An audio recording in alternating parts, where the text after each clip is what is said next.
Kegiatan pertama diklat calon kepala sekolah adalah pelaksanaan OJT 1. Di sini kita akan diberikan materi dan penjelasan tugas yang akan kita kerjakan sebelum IST 1 sebagai berikut.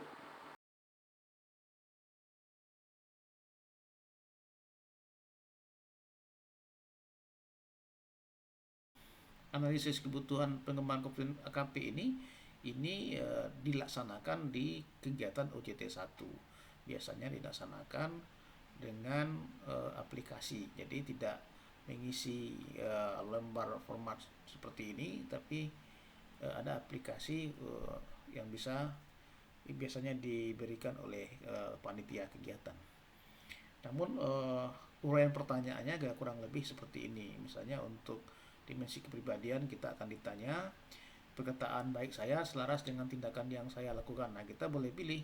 Kalau untuk A tidak pernah misalnya. Kalau untuk B hampir tidak pernah atau sedikit sekali. Kemudian yang C cukup banyak misalnya. Yang D sering. Nah, misalnya kita pilih A atau kita pilih B atau kita pilih C atau kita pilih, terserah kepada pilihan kita. Yang penting diisi dengan jujur, karena ini tidak ada kaitannya dengan penilaian, tapi kaitannya adalah dengan kompetensi apa yang selama diklat itu yang porsinya mendapat lebih besar di untuk dilatih atau diberikan diberikan pelatihan atau penguatannya. Setelah selesai OJT 1, kita melapor ke kepala sekolah asal kita dan menyerahkan format nilai OJT 1 dan SPT dari Dinas Pendidikan. Kita juga melakukan wawancara tentang tugas-tugas yang diberikan kepada kita.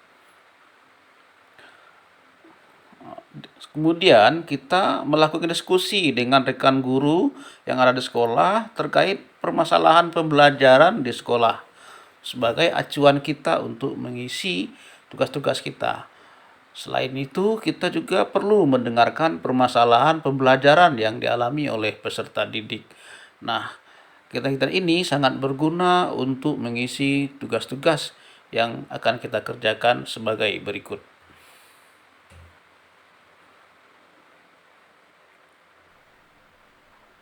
Kemudian, peserta diklat juga diberi tugas, yaitu yang pertama adalah melakukan refleksi pendalaman bahan pembelajaran dari setiap materi-materi yang tadi. Ya, misalnya contohnya seperti ini, materi pembentukan karakter. Nah, materi itu semua kita ringkas dan kita buat resume hasil eksplorasi dari materi tersebut.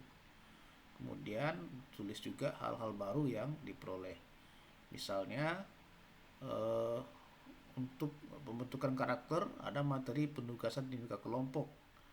Maka dapat ditulis untuk resumenya, kegiatan dinamika kelompok adalah proses mencari pengalaman melalui ruangan yang dipadukan dengan alam terbuka. Nah, kemudian tujuannya. Nah, kemudian apa hal baru yang diperoleh ya, misalnya di dalam pelaksanaannya itu nanti ada yel-yel nasional yang bisa menambah semangat mengajar misalnya. Kemudian perlunya ditekankan kepada hasil diharapkan dari dinamika kelompok tersebut, yaitu terbentuknya kekompakan, kreativitas, kerjasama, keaktifan, tanggung jawab, dan sebagainya. Kemudian tugas yang kedua adalah mengidentifikasi masalah pembelajaran. Nah, identifikasi ini mengacu kepada standar nasional pendidikan. Tentu data sekunder yang sebagai acuan kita adalah data rapor mutu sekolah, ya, yang terbaru. Yang dibahas, yang dijadikan acuan itu hanya 4 standar saja, yaitu standar isi, standar proses, standar penilaian, dan standar kompetensi lulusan. Nah, masing-masing standar itu kita tuliskan indikatornya, kemudian kita tentukan mana yang menjadi kekuatan sekolah dan mana yang menjadi kelemahan sekolah. Nah, dari setiap kelemahan yang kita dapatkan, dipilih salah satu masalah utama yang pembelajaran yang akan kita selesaikan. Nah, misalnya untuk standar isi sebagai contoh, kekuatan sekolah ini untuk SMK ya. Untuk SMK misalnya indikatornya sekolah memiliki kurikulum berstandar industri. Nah, bagaimana di rapor butuh sekolahnya? Nah, ternyata misalnya predikat standar isi pada menghitung informasi mutu ESNP atau rapor butuh sekolah sudah cukup baik. Kemudian sekolah juga sudah mengacu kepada kurikulum berstandar industri. Nah, kelemahannya di mana? Misalnya kita temukan bahwa sekolah belum melakukan pengembangan penyelesaian kurikulum. Nah, dan belum mengimplementasikan dan mengevaluasi pelaksanaan kurikulum secara sistematis dan prosedural. Karena nilainya di rapor mutu itu masih bintang 1.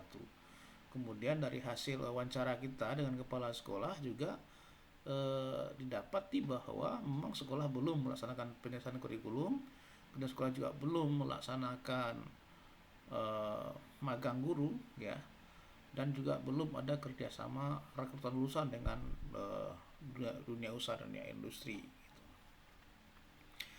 Nah, dalam kemudian di standar proses kita juga bisa cari apa kekuatan dan kelemahannya. Nah, setelah semuanya kita tuliskan, lalu kita pilih salah satu masalah utama yang terkait pembelajaran yang akan kita selesaikan.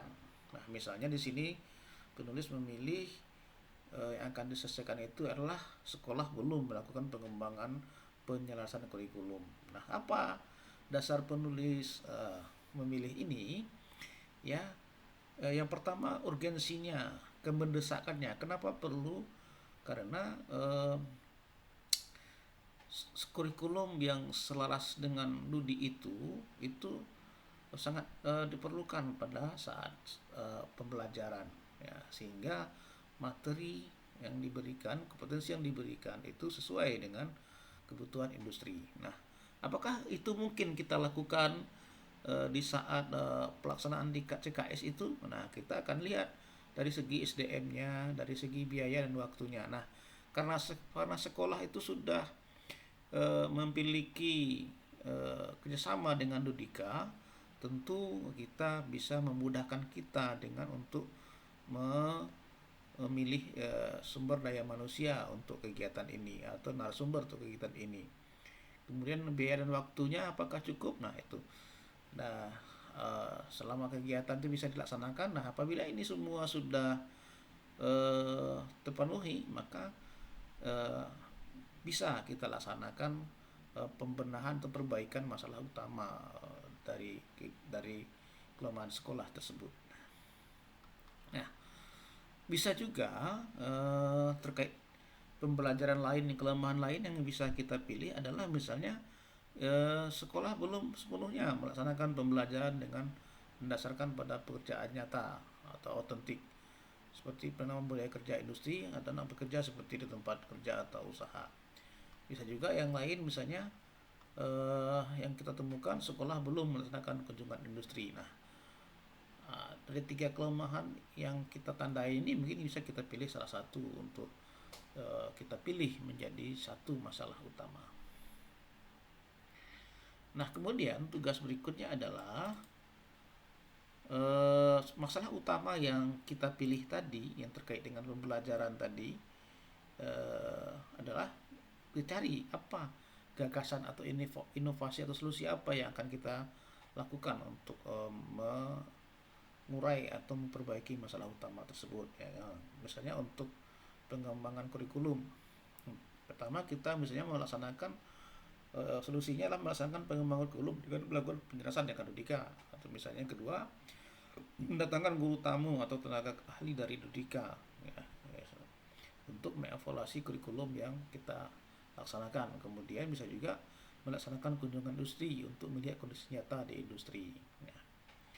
Solusi atau tindakan terbaik ya misalnya adalah melaksanakan pengembangan kurikulum dengan lakukan penyerasan dengan Dudika, misalnya seperti itu yang kita pilih. Nah, inilah tugas-tugas yang akan kita kerjakan selama OJT 1 di sekolah peserta.